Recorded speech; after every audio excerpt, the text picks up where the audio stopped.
ఓం శ్రీ గురుభ్యో నమ. అందరికీ నమస్కారం. స్వామి రామ గారి గురించి, వారి యొక్క స్పిరిచువల్ జర్నీ గురించి తెలుసుకుంటూ ఉన్నాం. శంకరాచార్యగా ఉన్నటువంటి భోలే బాబా తన సాధనకి విఘాతం కలుగుతోంది. ఆధ్యాత్మికంగా ఎదుగుతూ తను సేవ చేయటానికి అనువుగా ఉంటుందని శంకరాచార్యగా ఉండటానికి ఒప్పుకున్నారు. కానీ ఇక్కడికి వచ్చిన తర్వాత పరిస్థితి వేరుగా ఉంది. తనకు సాధనకి ఏమాత్రం సమయం దొరకడం లేదు. తన ఆధ్యాత్మిక స్వేచ్ఛను పూర్తిగా పణంగా పెట్టి ఇతరులకు సేవ చేయాలా, లేదా నిస్వార్థ సేవా లక్ష్యాలను, ఆలోచనలు వదిలేసుకొని ఇంకా ఏకాంతానికే మళ్ళీ వెళ్ళిపోదామా అనే మీమాంసలో ఉంటూ ఇందులో నుంచి బయటపడటానికి ఎలా అని ఆలోచిస్తూ ఉంటారు. భగవంతునితో తనకున్న సంబంధ బాంధవ్యాలని కోల్పోకుండా ఇతరులకు సేవ చేసే మార్గాన్ని బాబాయే చూపిస్తారని భోలే బాబా నిర్ణయించుకుంటారు. ఆ తర్వాత ఏం చేస్తారో చూద్దాం. ఇప్పుడు గనక తాను ఈ పదవిని వదిలేస్తున్నానని ప్రకటిస్తే మొత్తం ఆశ్రమంతో పాటు ఈ మఠాన్ని అనుసరించే ప్రజలందరూ గందరగోళానికి గురవుతారని భోలే బాబాకు తెలుసు. తాను వెళ్ళిపోయే ముందు తన వారసుని నియమించకపోతే అది బాధ్యతారాహిత్యం అవుతుంది. అయితే వారసుని నియమించడం ఎంతో బాధ్యతతో కూడిన పని. ఎందుకంటే ఈ పని ఇక్కడ ఎంతో కాలంగా ఉంటున్న సన్యాసుల మధ్య వైరాన్ని ప్రేరేపిస్తుంది. దాంతో ఎవరికీ తెలియజేయకుండా నిశ్శబ్దంగా ఆశ్రమాన్ని విడిచి వెళితే వాళ్లే తగిన సన్యాసిని తమ నాయకుడిగా ఎంచుకుంటారని భోలే బాబా నిర్ణయించుకున్నారు. కానీ ఎలా వెళ్ళటం? నిరంతరం అతని చుట్టూ ప్రజలు ఉంటూనే ఉన్నారు. అతను పడుకున్నప్పుడు లేదా బాత్రూమ్కి వెళ్ళినప్పుడు మాత్రమే ఒంటరిగా ఉండడం జరుగుతోంది. కొంత ఆలోచించిన తరువాత ఆయన ఎవ్వరికీ తెలియకుండా అక్కడి నుంచి జారుకునే పథకాన్ని ఆలోచించారు. ప్రతిరోజు ఉదయం నడక మొదలుపెట్టారు. అంటే వాకింగ్కి వెళ్ళటం స్టార్ట్ చేశారనమాట. ఆయనకి ఇష్టం ఉన్నా లేకపోయినా ఆశ్రమవాసులు కొంతమంది ఆయనతో పాటే ఉండేవారు. అలాగే శంకరాచార్య చిహ్నాలైన దండాన్ని, పతాకని, కాషాయ వస్త్రాన్ని, పావుకోళ్లను అంటే సన్యాసులు ధరించే చెప్పులన్నమాట, వాటిని ధరించాల్సి వచ్చేది. అతని కారు డ్రైవరు వారిని ఒక చోట వదిలేస్తే వారు ఎంతో దూరం నడిచి చాలాసేపటికి తిరిగి వచ్చేవారు. తనతో పాటు వచ్చే మనుషులను తగ్గించటానికి నడక దూరాన్ని పెంచి తరచూ దిశలను మారుస్తూ ఉండేవారు. ఒకరోజు అందరినీ ఆశ్చర్యానికి గురి చేస్తూ కార్ ఎలా డ్రైవ్ చేయాలో చూపిస్తానని డ్రైవర్ దగ్గర ఉన్న కారు తాళం చెవులను అడిగారు. ఇంతటి ఉన్నత స్థాయిలో ఉన్న ఆధ్యాత్మిక గురువు కారు స్టీరింగ్ మీద చేయి పెడతారని ఎవరూ ఊహించలేదు. ఈ రోజుల్లో కూడా స్వామీజీలు కారు నడుపుతారంటే ఎవ్వరూ నమ్మరు. ఆ రోజుల్లో ఇలాంటి విషయాలని ఎవరు కలలో కూడా ఊహించరు. డ్రైవర్ పక్కన కూర్చోగా భోలే బాబా కారు డ్రైవ్ చేయటం మొదలుపెట్టారు. ఆయన తరచుగా నడకకు వెళ్లే చోటికే కారును తీసుకువెళ్లారు. ఆయన తన నడకను పూర్తి చేసుకుని తిరిగి వచ్చి కారును వెనక్కి ఆశ్రమానికి తానే నడుపుకుంటూ వెళ్లారు. కొన్ని రోజులు ఈ దినచర్యను ఇలాగే కొనసాగించారు. ఒకరోజు డ్రైవర్ని ఆశ్రమంలోనే ఉండమని, తాను కారు నడుపుకుంటూ వెళ్తానని బయలుదేరారు. ఒకసారి ఒంటరిగా కారును దగ్గరలోని పోలీస్ స్టేషన్ దగ్గరికి తీసుకుని వెళ్లారు భోలే బాబా. ఆ కారు కార్వీర పీఠంకి సంబంధించినదని, దాన్ని అక్కడే వదిలేయమని ఒక చీటీ రాసి దాంట్లో పెట్టి వెళ్లారు. అక్కడి నుండి దగ్గరలో రైల్వే స్టేషన్కి వెళ్ళి అలహాబాద్ వెళ్ళే రైలులో 3వ తరగతిలో ఎక్కి కూర్చున్నారు. వారి దగ్గర టికెట్ లేదు. కానీ గంభీరమైన వారి వదనాన్ని చూసి చాలామంది తాము కూర్చునే సీటును ఇవ్వజూపారు. ఆయన ఒక సాధువుగా ఎంత ఉత్కృష్టమైన స్థితిలో ఉన్నారో తెలియజేయటానికి ఈ ఉదంతం చాలు. వారు ఒక సీట్లో కూర్చునేసరికి పక్కనున్నవారు కాస్త ఇబ్బంది పడ్డారు. వారితో సమానంగా కూర్చోవడానికి మొహమాటపడి అందరూ కలిసి ఎదుటి సీటులో సర్దుకుని కూర్చున్నారు. భోలేబాబా తనను ఎవరైనా ప్లాట్ఫామ్ మీద నుంచి చూసి గుర్తుపడతారేమో అని పక్కనే ఉన్న కిటికీ రేకు తలుపును మూసేసి ప్రశాంతంగా కూర్చున్నారు. మిగతా ప్రయాణికులు ఆయన ఎక్కడికి వెళ్తున్నారో తెలుసుకోవాలని ప్రశ్నలు అడగసాగారు. తాను హిమాలయాలకి వెళ్తున్న సాధువునని ఆయన బదులిచ్చారు. స్వామీజీ అనేక మార్లు తన పక్కన కూర్చోమని ప్రయాణికుల్ని కోరినా ఎవ్వరూ కూర్చోకపోవడంతో ఆ వరస మొత్తం ఖాళీగా ఉంది. అదృష్టవశాత్తు ఎవరూ ఆయనను గుర్తించకుండానే రైలు బయలుదేరింది. ఓ అరగంట తరువాత టికెట్ కలెక్టర్ వచ్చాడు. గొప్ప తేజస్సుతో వెలిగిపోతున్న ఈ సాధువు 3వ తరగతిలో ప్రయాణించడమేమిటని ఆయన ఆశ్చర్యపోయారు. తర్వాత తల వంచి వందనం చేసి ఇతర ప్రయాణికుల టిక్కెట్లను పరిశీలించటానికి వెళ్ళిపోయాడు. తన పని పూర్తి చేసుకుని మళ్ళీ అతడు స్వామీజీ వద్దకి వచ్చి మర్యాదగా తమరెవరు, ఎక్కడికి వెళుతున్నారు అని అడిగాడు. తాను ఒక సాధువునని, తనని మిగతా ప్రశ్నలేవి అడగవద్దని స్వామీజీ చెప్పేశారు. అంతేకాక తన వద్ద టికెట్ లేదని, కొనడానికి డబ్బులు లేవని, టికెట్ లేకుండా ప్రయాణం చేయడం అనే తప్పును ఇదే మొదటిసారిగా చేయడమని చెప్పారు. దాంతో ఆ టీసీ ఆట పట్టించే ధోరణిలో, ఒకవేళ నేను తర్వాతి స్టేషన్లో దిగిపోవాలి మీరు అంటాననుకోండి, పోనీ లేకుంటే మీరు ఎవరో చెప్తేనే ప్రయాణం చెయ్యనిస్తానని అంటాననుకోండి, అప్పుడేం చేస్తారు అని అడిగాడు. దానికి భోలేబాబా, దయచేసి అలా అనకండి, మీ సహాయం నాకెంతో ముఖ్యం. అలహాబాద్లో నా శిష్యులు నా కోసం ఎదురు చూస్తూ ఉంటారు. వాళ్ళు నా టికెట్ డబ్బులు ఇంకా అదనపు రుసుము మీకు చెల్లిస్తారు. అలహాబాద్ చేరగానే నేనెవరిని, ఎందుకు టికెట్ లేకుండా ప్రయాణం చేస్తున్నది అన్నీ వివరంగా చెబుతానని ప్రమాణం చేస్తున్నాను అన్నారు. కానీ ఆ టీసీ తన డ్యూటీ అలహాబాద్ కన్నా చాలా ముందుగా నాగపూర్ స్టేషన్లోనే అయిపోతుందని అనగానే భోలేబాబా నవ్వి, అయితే నాతో పాటు అలహాబాద్కు నా అతిథిగా రండి అన్నారు. టీసీ భోలేబాబా ఆహ్వానాన్ని అంగీకరించి ఆయనతో కలిసి ప్రయాణమయ్యారు. రాత్రి ప్రయాణం అంతా టీసీ స్వామీజీకి మంచినీళ్ళు, పండ్లు, టీ, బిస్కెట్లు ఇస్తూ ఉన్నాడు. అలహాబాద్ జంక్షన్లో భోలేబాబాను తీసుకుని వెళ్లేందుకు బేనీ ప్రసాద్ టాండన్ కుటుంబం వచ్చింది. అప్పుడు మాత్రమే ఆ టీసీకి ఈ ప్రయాణికుడెవరో అర్థమైంది. తాను ఎవరికీ ఈ సంఘటన గురించి చెప్పనని ప్రమాణం చేసి ఆయన తన ఇంటికి తిరిగి వెళ్ళారు. భోలేబాబా కొద్ది రోజులు టాండన్ కుటుంబంతో ఉండి అటు తర్వాత తన గురువు బాబాజీని కలవటానికి హిమాలయాలకి వెళ్ళారు. ఆయన గురువును చూడగానే వారి కాళ్ల మీద పడి, నన్నెందుకు ఆ పదవిని స్వీకరించమన్నారు అని అడిగాడు దీనంగా. బాబాజీ చిరునవ్వుతో, నేనేమీ ఆదేశించలేదు, నీకు ఆ కోరిక ఉంది, నా అనుమతి కోరావు, నువ్వు వెనక్కి తిరిగి వచ్చినందుకు చాలా సంతోషం. ఈ ప్రాపంచిక ప్రభావాలు ఒక స్వామి వెంటపడి ఆధ్యాత్మిక చింతనాపరుణ్ణి తనలో ఎలా ఇముడ్చుకోవాలని ప్రయత్నిస్తుందో చూశావు. ఇప్పుడు నిన్ను ఏదీ ప్రభావితం చేయలేదు, ఎందుకంటే నువ్విప్పుడు ఒక స్థానాన్ని, అధికారాన్ని అనుభవించి వాటిని వదిలేయటంలో అనుభవం సాధించావు.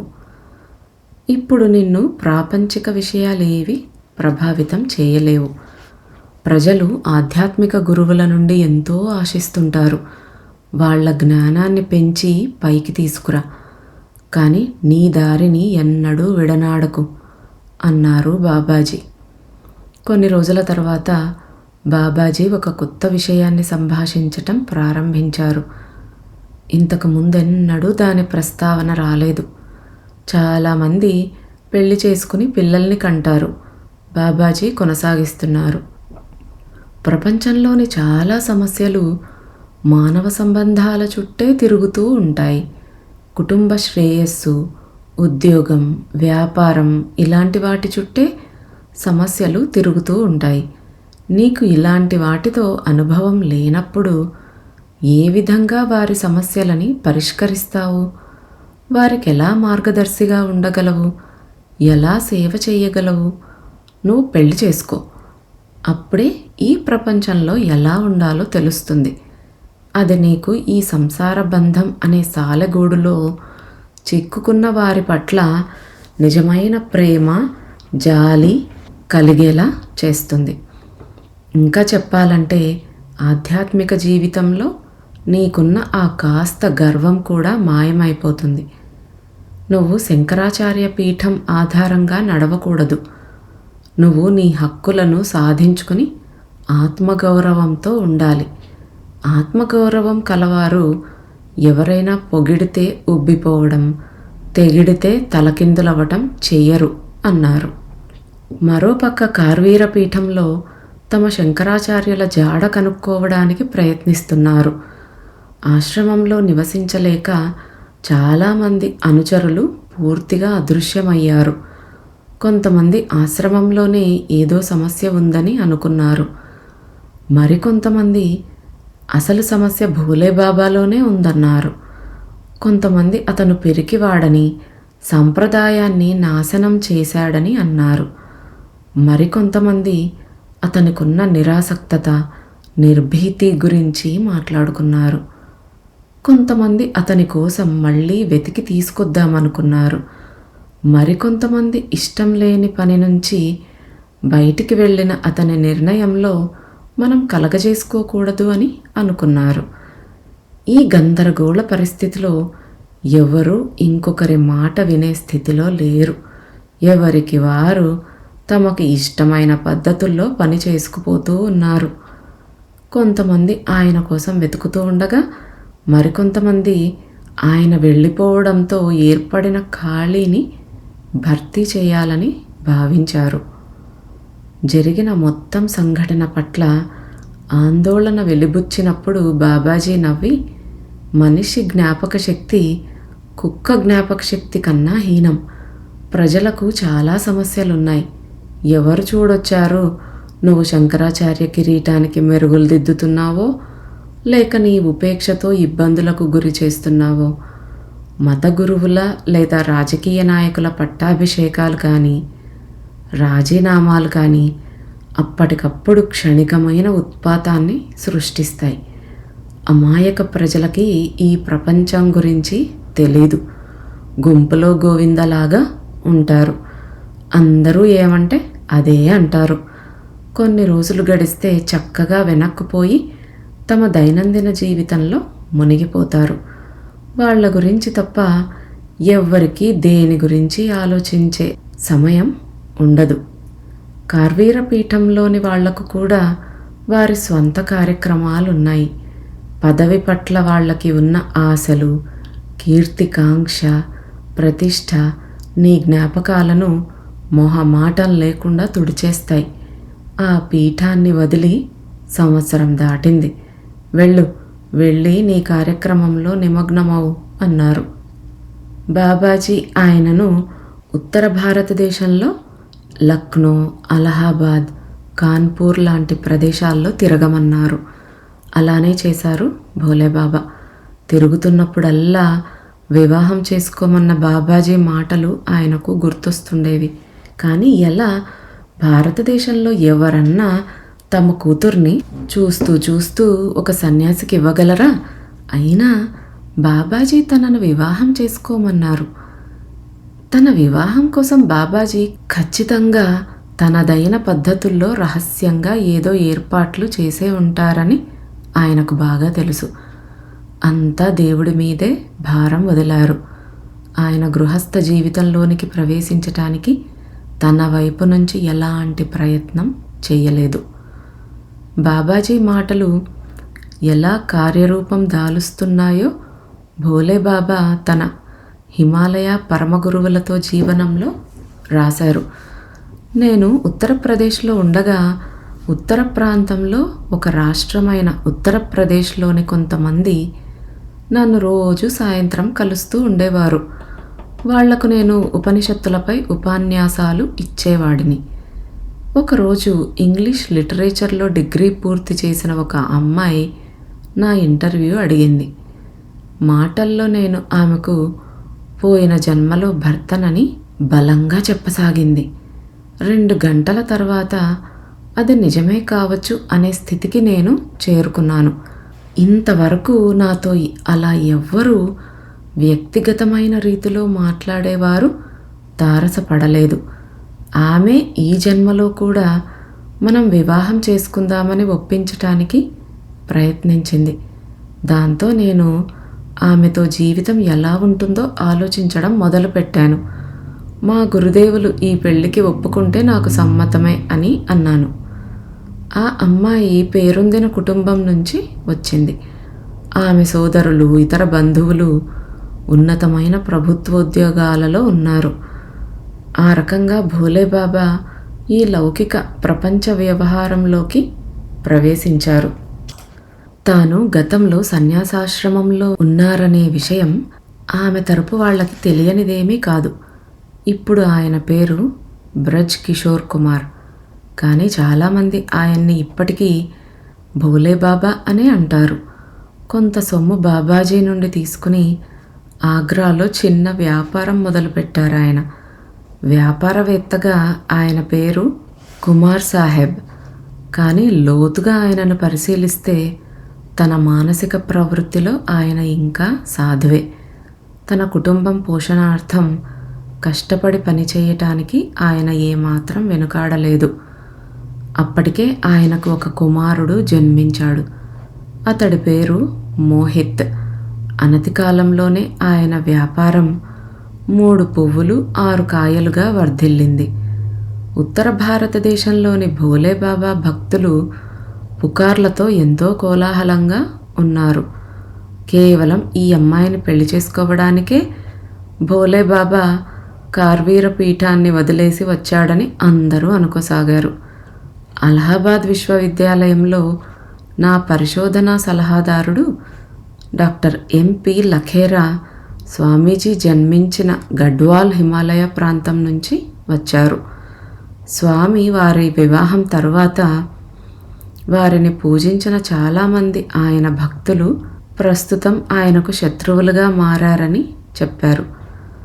ఆయన పతనాన్ని చూసి ఎంతో గాభరా పడిపోయారని, అలాంటి సాధువుకి తాము శిష్యులమని చెప్పుకోవడానికి ఎంతో సిగ్గుపడుతున్నారని ఆయన తెలియజేశారు.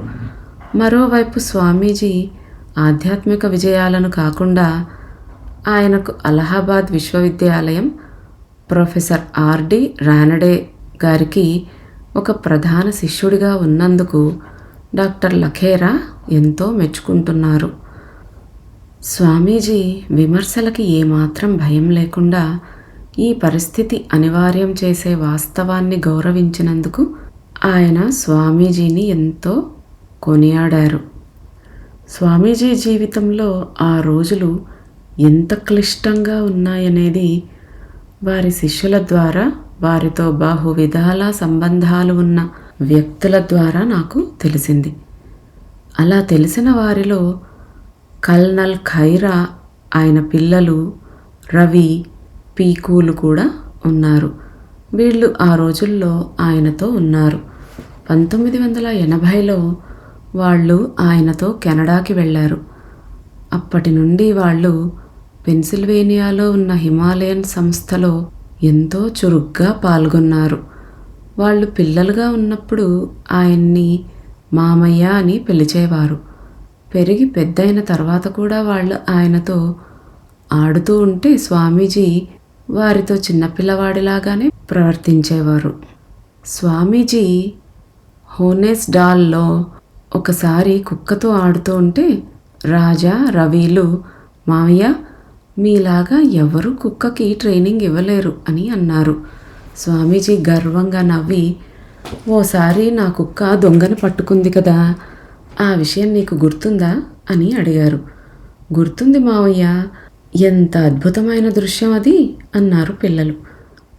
ఇప్పుడు భోలేబాబా ఆగ్రాలో చుట్టూ గడ్డితో పెద్ద సరిహద్దు గోడతో ఉన్న మంచి బంగళాలో ఉంటుండేవారు. భోలేబాబా తనకు తానుగా శిక్షణ ఇచ్చిన 2 భయంకరమైన కుక్కలు ఆ బంగళాకు కాపలా ఉండేవి. ఒకరోజు రాత్రి ఆయన భార్య లేనప్పుడు భోలేబాబా ధ్యానంలో ఉండగా ఒక దొంగ ఇంట్లోకి ప్రవేశించాడు. ఆ కుక్కలు అతన్ని కిందకి పడదోసి ఒకటి అతని మీదకెక్కి అతని ముఖంలోకి వాసన చూస్తూ ఉండగా ఇంకో కుక్క ధ్యాన మందిరానికి వెళ్ళి భోలేబాబా చుట్టూ తిరుగుతూ తన తోకని ఆయన వీపుకి రాస్తూ హెచ్చరించింది. ధ్యానానికి ఇబ్బంది కలిగించకుండా ఉండేటట్లు భోలేబాబా వాటికి శిక్షణ ఇచ్చారు. ఆయన కళ్ళు తెరిచాడో లేదో మళ్ళీ ఆ కుక్క ఏదో జరుగుతోందన్నట్టు సైగలు చేయడం మొదలుపెట్టింది. భోలేబాబా వాటిని అనుసరించగా ఆ కుక్కలు భయపడుతున్న ఆ దొంగ చుట్టూ అరుస్తూ గెంతడం మొదలుపెట్టాయి. ఆ కుక్కలు మాత్రం దొంగను గాయపరచకుండా కేవలం పట్టుకునేటట్లు మాత్రం ఇచ్చిన శిక్షణకు పోలీసులు ఆశ్చర్యపోయారు. ఇంట్లో మొదటి నుంచి భోలేబాబా జీవితం చాలా సంక్లిష్టంగా ఉండేది. దానికి కారణం సనాతన ఆచారపరాయణులైన ఆ హిమాలయ బ్రాహ్మణ కుటుంబం పాత్ర ఎక్కువగా ఉండడమేనని డాక్టర్ లఖేరా అన్నారు. బ్రాహ్మణులందరూ అగ్రవర్ణమే కానీ ఆ వర్ణంలోనే మళ్ళీ హెచ్చుతగ్గుల తారతమ్యాలు ఉన్నాయి. సామాన్యంగా ఉన్న ఆచారం ఏమిటంటే బ్రాహ్మణ కులంలోని అమ్మాయిని అదే కులంలోని పై స్థాయి కుటుంబానికి చెందిన పిల్లవాడికి ఇవ్వాలి. అలా చూసుకుంటే స్వామీజీ కుటుంబం గర్వాలకి చెందింది. అది ఆయన భార్య కుటుంబం కన్నా క్రింది స్థాయిలో ఉన్న కుటుంబం. వాళ్ళ అమ్మాయిని స్వామీజీ పెళ్లి చేసుకోవడం ద్వారా కుటుంబానికి వచ్చే అవమానాన్ని వాళ్ళు మర్చిపోలేకపోతున్నారు అని డాక్టర్ లఖేరా అన్నారు. భోలేబాబా తండ్రి వైపు వాళ్ళు ఈ సమస్యలకి మరికాస్త తోడయ్యారు. వాళ్ళు దాదాపుగా ఈయన్ని మర్చిపోయారు. కానీ ఊహించని రీతిగా ఈయన వివాహం చేసుకోవడంతో వాళ్ళంతా చాలా ఆశ్చర్యపోయారు. ఆయన భార్య వైపు వాళ్ళలాగానే వీళ్ళు కూడా సమాజాన్ని ప్రభావితం చెయ్యగల ఉన్నత స్థాయిలో ఉన్నవాళ్లే. వాళ్ళు పండగలకి పబ్బాలకి అందరూ కలిసి విందులు పూజలు చేసుకుంటూ ఉండేవాళ్ళు. ఎప్పుడూ భోలేబాబాని రమ్మని అడిగేవారే కాదు. కానీ ఇప్పుడు వాళ్ళు అతన్ని కూడా వచ్చి తమ సమూహంలో చేరమనేవాళ్ళు. కానీ భోలేబాబా భార్య వైపు బంధువులు వాళ్లతో కలవడం అంటే తమ గౌరవాన్ని పోగొట్టుకోవడమేనని, వాళ్లకు తల వంచడమేనని అనుకునేవాళ్ళు. భోలేబాబా తమ గౌరవాన్ని ఆధిక్యతని నిలబెట్టాలని వారి ఉద్దేశం. ఈ పోకడతో కనీసం వాళ్ళు కుటుంబాలను కలవనిచ్చేవాళ్ళు కూడా కాదు. మెల్లగా ఆయనలో పెంపొందిన అందరినీ ప్రేమించడం, ఎవరినీ ద్వేషించకపోవడం అనే లక్షణం వల్ల భోలేబాబా ఈ విషయాన్ని పెద్దగా పట్టించుకోకుండా అందరితోనూ సఖ్యతగా ఉంటూ వచ్చేవారు. అయితే ఆయనకి ఈ పరిస్థితుల్లో ఆయన ధ్యానానికి నిరంతరం అంతరాయం కలుగుతూ ఉండడం వల్ల ఇబ్బంది పడేవారు. ఆయన వ్యాపారంలో కష్టపడి పనిచేస్తున్నప్పటికీ, అందరి అవసరాలు తీరుస్తున్నప్పటికీ, కుటుంబ బాధ్యత నిర్వహిస్తున్నప్పటికీ ఎవ్వరిలోనూ తగినంత సంతృప్తి ఉండేది కాదు. అది కూడా ఆయన్ని బాధించేది కాదు. కానీ ఆయన చేసే యోగ ధ్యానాన్ని, సాధనను వాళ్ళంతా ఓ అనవసరమైన కార్యక్రమంగా చూసేవారు. ఆయన అలా గంటల తరబడి ధ్యానంలో ఉంటే ఆయన తన కుటుంబంతో గడపడానికి సమయం ఎక్కడి నుంచి వస్తుందో వాళ్ళకి అర్థమయ్యేది కాదు. క్రమేపీ వివాహ బంధంలో ఉండే మాధుర్యం కాస్త త్వరలోనే అంతర్ధానమైపోయింది. 1978లో నేను అలహాబాద్ విశ్వవిద్యాలయంలో నా డాక్టరేట్ పరిశోధనపై పనిచేస్తున్నప్పుడు భోలేబాబా తన కుటుంబాన్ని వదిలి తిరిగి స్వామీజీగా మారడాన్ని విమర్శిస్తూ సున్నితంగా డాక్టర్ లఖేరాని ఆట పట్టించాను. నిజానికి ఆయన ఎంతో గంభీరంగా ఉంటారు. ఆయన స్థితప్రజ్ఞులు. ఎవరి పట్ల అయినా వారికి ఉండే వ్యక్తిగత అభిప్రాయాన్ని తెలుసుకోవాలంటే చాలా కష్టం. ఆయన నాతో ఏకీభవించకపోతే వెంటనే ఒక సిగరెట్ వెలిగించి దాన్ని గాఢంగా పీల్చి అప్పుడు మాట్లాడతారు. ఇప్పుడు సరిగ్గా అలాగే చేశారు. ఈ మహనీయుని జీవితంలో ప్రతి దశ తీవ్రమైన భావోద్వేగాల మధ్య ప్రయాణించింది. డాక్టర్ లఖేరా చెప్పసాగారు. వారి తల్లిదండ్రులు పిల్లల్ని కనే సమయం దాటిపోయిన తరువాత ఆయనను కన్నారు. చిన్నతనంలో ఆయన ఒకరి ప్రేమను చవి చూస్తే మరొకరి ద్వేషాన్ని ఎదుర్కొన్నారు. తప్పని పరిస్థితుల్లో స్థిర నివాసం లేని సన్యాసులు పెంచారు. ఆయన అలహాబాద్ విశ్వవిద్యాలయానికి అనుబంధమైన ముస్సోరీలో ఉన్న వుడ్స్టాక్, ఆక్స్ఫర్డ్ స్కూళ్లలో చదువుకున్నారు. మహాత్మా గాంధీ, రవీంద్రనాథ్ ఠాగూర్ వంటి మహానుభావులతో కలిసి నివసించారు. అతి చిన్న వయసులోనే ప్రతిష్టాత్మకమైన శంకరాచార్య పీఠం అలంకరించి దాన్ని వదిలేశారు. సాంసారిక జీవనంలో వారి కొత్త బంధువులు మంచం మీద కూర్చుని మీరెంత నాగరికులు అని ఎగతాళి చేసి అవమానం చేస్తుంటే సహించారు. కానీ తన దారిలో ఏదైనా అడ్డం వస్తే దాన్ని సమూలంగా తుడిచిపారేసి తన దారిన తాను పోగలిగే అదృశ్య తుఫాన్ ఆయన. ఇప్పుడు ప్రజలు ఆయనని రామా అని పిలుస్తారు. కానీ ఆయనలో నాకు కేవలం లక్ష్యం తప్ప మరేమీ చూడని పరాక్రమశాలి హనుమంతుడు కనిపిస్తాడు. మీరు మర్యాదస్తులే అయితే ఆయన గురించి ఎప్పుడూ అలా మాట్లాడవద్దు, అవి మీ నోటికి సరిపోవు అని ముగించారు డాక్టర్ లఖేరా. ఇదంతా రచయిత గారు చెప్తూ ఉన్నారు. ఎప్పుడైనా కుటుంబ విషయాలకు సంబంధించి బాబాజీని ఏదైనా సలహా అడిగితే భోలేకి ఆయన ఇచ్చే సమాధానం ఒక్కటే, ఓపికగా ఉండడం నేర్చుకో. కానీ చివరికి ఆయన భరించలేని స్థితికి చేరుకున్నారు. వారి గురువుగారి దగ్గరికి వెళ్ళినప్పుడు ఆయన ఎలాంటి ప్రశ్నలు, విచారణలు చేయకుండా, నీకొక లక్ష్యం ఉంది, నువ్వు ఇంతవరకు దాన్ని పూర్తి చేయలేదు. ఈ ప్రాపంచిక అనుబంధాలను, ఆధ్యాత్మిక విజయాలను పరీక్షించి బేరీజు వేసుకొని సర్వసంగ పరిత్యాగ మార్గాన్ని ఎంచుకో. ఇప్పుడు నీకు నువ్వే ఆ ప్రపంచంలోనికి ప్రవేశించటానికి సన్నద్ధమవుతున్నావు. అలా కాకుండా ఇదే వాతావరణంలో, దీని ప్రభావంలోనే ఉంటే గనక తిరిగి సన్యాస మార్గానికి రావడానికి చాలా జన్మలు పట్టవచ్చు అన్నారు బాబాజీ. తర్వాత స్వామీజీ ఇలా రాశారు, నిర్ణయం నాకు వదిలేయబడింది. నా గురువుగారి మాటలు విన్న తరువాత ఈ బంధనాన్ని తెంచుకుని తిరిగి సన్యాస మార్గాన్ని స్వీకరించాలని భావించాను. భోలే బాబా తన భార్యకు, పిల్లలకు అన్నీ సమకూర్చారు. సంసార జీవితాన్ని గడుపుతున్నప్పుడు ఆయన సంపాదించిందంతా కూడా వాళ్ళకే ఇచ్చేశారు. వాళ్ళు ఏ లోటు లేకుండా గడవగలరని నిర్ధారించుకున్న తర్వాత ఆయన తన గురువు దగ్గరికి వెళ్ళిపోయారు. చివరికి తన ఆత్మిక పుత్రుడు అనుభవపూర్వకంగా నేర్చుకున్న ఆధ్యాత్మిక స్వాతిశయంతోనూ, ఇంకా ఈ ప్రపంచంలో అనుభవించిన సుఖదుఖాలతోనూ తన వద్దకు తిరిగి రావడాన్ని బాబాజీ గమనించారు. అప్పుడు బాబాజీ భోలేకి, మానవ నిర్మిత ఆచారాలు మన చైతన్యానికి దోహదపడేంత వరకు మనం వాటిని పాటించాలి. అవి జీవితాన్ని సులభ సాధ్యం చేయటానికే తప్ప సంక్లిష్టం చేయటానికి కాదు. ఈ ప్రపంచంలో అన్నిటికంటే ప్రమాదమైనది బంధనం. నువ్విప్పుడు పరిపూర్ణమైన మానవుడివి. సంతోషం, దుఃఖం, గెలుపు, ఓటమి, చావు, పుట్టుక ఇవేవి నీ ఛాయలకు రాలేవు అని బోధించారాయన.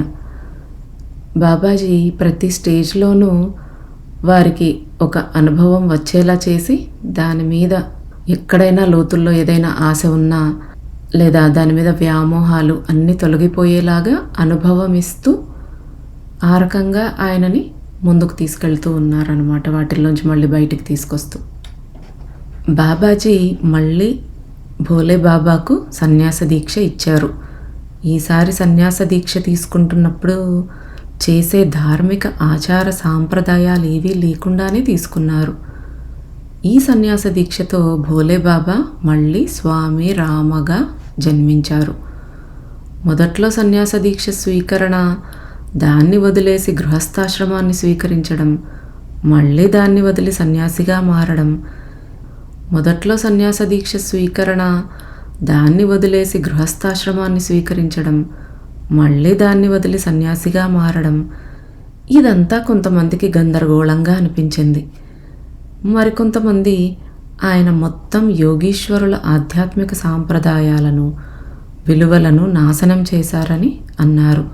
కానీ పరిశీలనా జ్ఞానం ఉన్నవారు మాత్రం వేద సాంప్రదాయ తత్వం స్వామి రామ జీవితంలో ప్రవేశించగా ప్రయోగాత్మక అనుభవ జ్ఞానంతో సత్యమార్గంలో నిర్భయంగా వెళ్ళిపోవడాన్ని చూశారు.